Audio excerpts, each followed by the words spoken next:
feel like we were one of them at one point, and we know how much a place like this can benefit, you know, a young person, because I had to get arrested and go to like a youth offending session to be able to get involved in to get involved in this. I had to literally be arrested to get involved in it.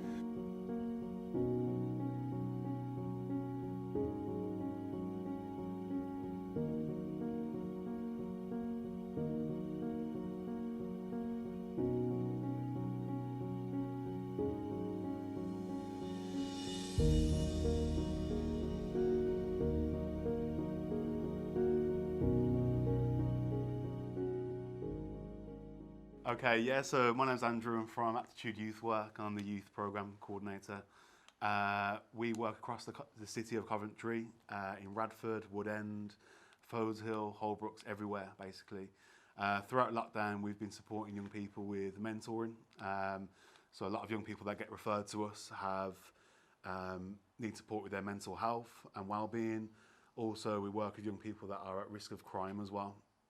So we work with those young people ranging from like 11 years old upwards really, and we engage in different activities around sport, music, like the studio we've got over there, all sorts of different things. We run football sessions outdoors, multi-sport sessions.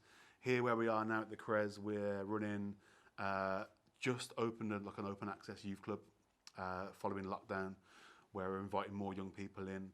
And at the moment we've just run a street games project session, which is all around empowering young people to improve their skills, whether it's sports related, it might be something to do with their skills around technology, so or design as well. So the first week they actually designed a t-shirt for themselves, which they're going to wear on the project as well, and they included things, their interests, so they included like an emoji, they included like music notes, all that sort of stuff. Controllers, yeah.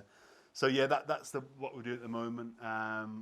We also do a lot with adults as well, so we train them to be youth workers and also sports coaches as well, by tutoring and support. So yeah, we do a lot.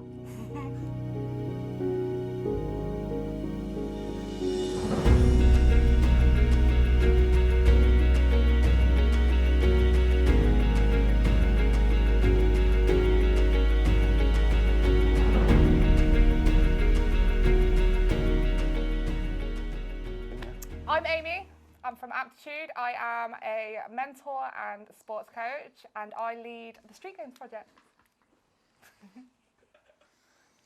My name's Ricky Murphy. I've been here for about 10 years, and I'm like sort of the lead music sort of coordinator, sort of studio guy. I do lyric therapy sessions, make beats, we can do DJing, and we do all sorts, and anything to do with music whatsoever, we get it done. Yes, so we have one young person who started with us at the beginning of our mentoring scheme. She started in October. When she joined with us, she was very down. She'd gone through a lot, a tough life. And she was quite depressed. She'd always come in with a sad face. And now, all these months later, she is absolutely beaming. She makes me so proud. And she's ready now to move on to be a youth mentor, which we are going to start doing soon. Yeah, so a lot of our young people have been with us quite a while now throughout lockdown as well, and we're really trying to make sort of the mentees into mentors in a way. So we're going to upskill them and give them sort of an opportunity to support other young people like themselves, which we're really looking forward to. We also have a few of our football guys as well, so they're like around 17, nearly turning 18. And a few of them have come on to like a sports leadership course where they've learned how to coach sessions. They've developed their leadership skills over time as well, and they're hopefully going to become volunteers in the first instance and potentially become employed by us as well and be part of our workforce.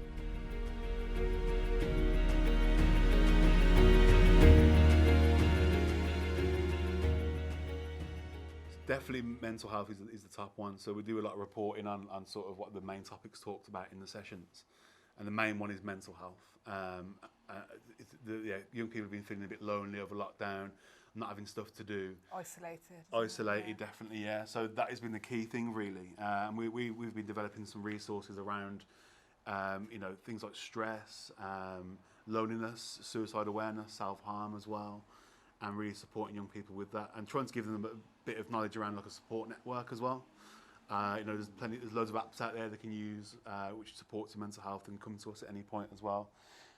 We've been doing quite a bit of stuff. So throughout lockdown, we delivered these things called home activity packs, and we delivered to over I think it's 300 young people in the end across I think it's from the first lockdown second lockdown around September time all the way through to this one just gone.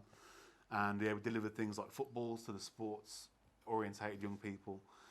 We delivered cooking packs, so they got I think one of the packs that Ricky filmed actually was a full-on roast dinner. So so Ricky filmed it at his house. They were really grateful for the roast dinner as well. One of the parents answered the door and said that they hadn't actually had a hot meal that week. So yeah. So I don't know. It's true. Yeah, sorry.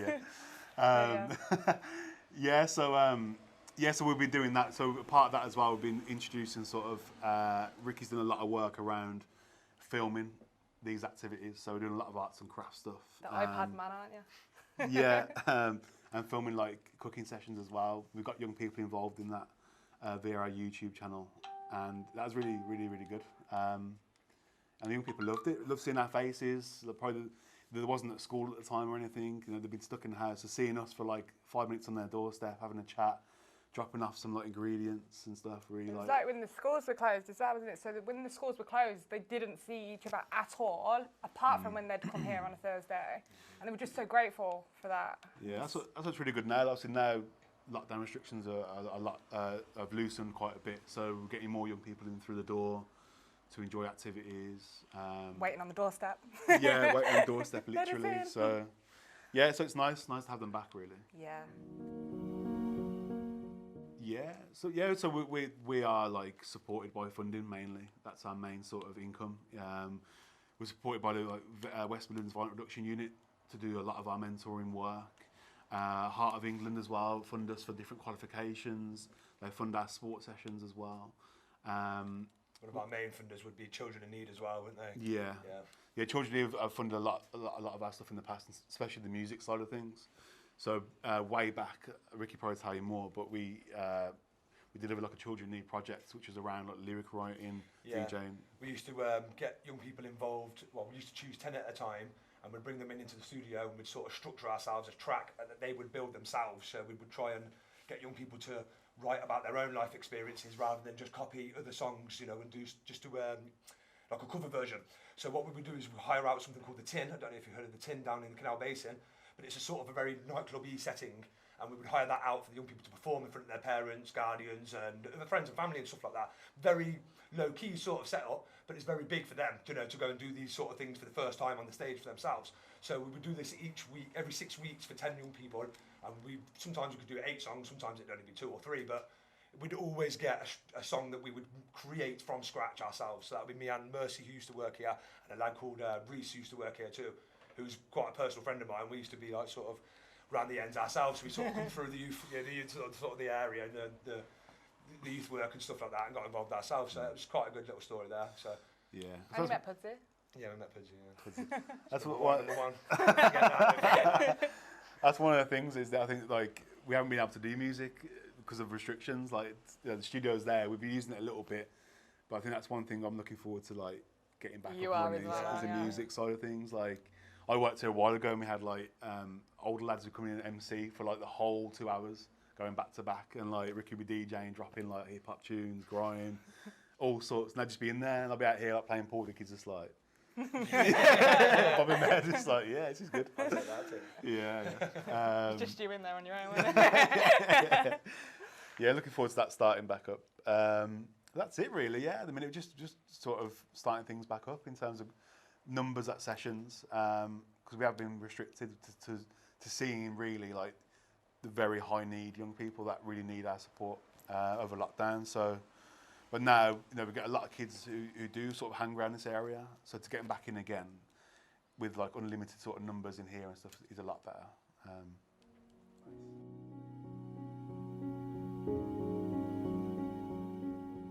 That you guys start? Me being honestly, without sopping it up, honestly, The one thing, I came from a background when my dad died when I was 11 years old. I was judged straight away because my second name was Murphy. The first time I ever got judged, I was 9 years old by a police officer, and they come up to me and called me out in front of everybody, and they made me look back this more. All the rest of the lads got their footballs and they tugged off. So straight away from the literal moment I was pretty much born, I was a Murphy kid, a little tramp from around the area. So I feel like I understand these kids a little bit more than the average person. And when you've got the little kid out there that's being pointed at, like your little tramp or your little so-and-so, or you're just a yobbo or an asbo kid, I think us three and other youth workers across the city probably get involved in this sort of stuff because we feel them. We feel like we were one of them at one point, and we know how much a place like this can benefit, you know, a young person. Because I had to get arrested and go to like a youth offending session to be able to get involved in this. I had to literally be arrested to get involved in it. So to get young people that don't have to get involved in crime in any way, shape or form, to be able to get involved in studio or, you know, decks and they can't afford it, so they can come here for free. And that's one of the reasons that motivates me big time.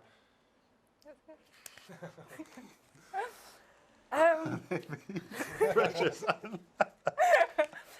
So I fell pregnant when I was 17. I was a single mum. I stopped speaking to all my family. I was just your stereotypical teenage girl that got pregnant. I had no support. I didn't know where to look for support. And I just went to college and I studied and I studied and I knew that what I wanted to do was be that missing link of support network. Like, I feel, it upsets me. Like, I feel like these kids just get tarred with a name, like, oh, you're just a teenage mum. So what? So what, they're a teenage mum? Does that mean, like, what, they're going to start stabbing people in the street?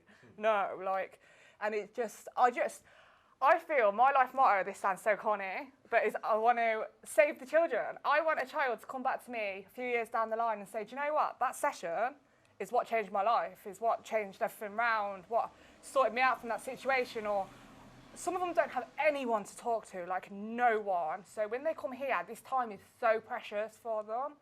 And yeah, I get so much out of it too, because I go home like,